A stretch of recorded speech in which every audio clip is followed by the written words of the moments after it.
ای بندگان من ظلم را بر خود حرام گردانیدم و آن را برای شما نیز حرام کردم، پس به یکدیگر ظلم نکنید.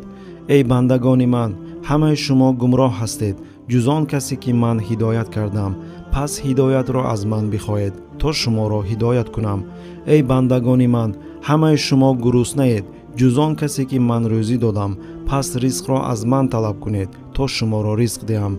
ای بندگان من، همه شما عریانید جز آن کسی که من پوشاندم، پس پوشاک را از من طلب کنید تا شما را بپوشانم. ای بندگان من، شما شب و روز گناه میکنید و من همه گناه ها را می آمرزم، پس آمرزش را از من طلب کنید تا شما را بیامرزم.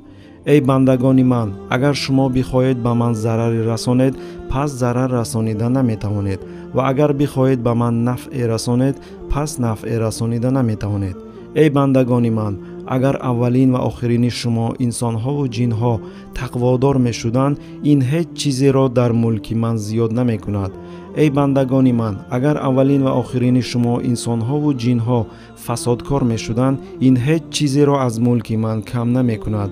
ای بندگان من، اگر اولین و آخرین شما انسان ها و جن ها همه یک جا جمع شوند و چیزی از من طلب کنند و من به هر یکی آنها آن چیزی را که طلب کردند دهم، این چیزی از آن چی نزد من است کم نمی کند.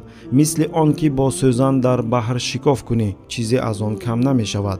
ای بندگان من تنها اعمال شما را حساب می کنم و موافق آنها شما را پاداش می دهم.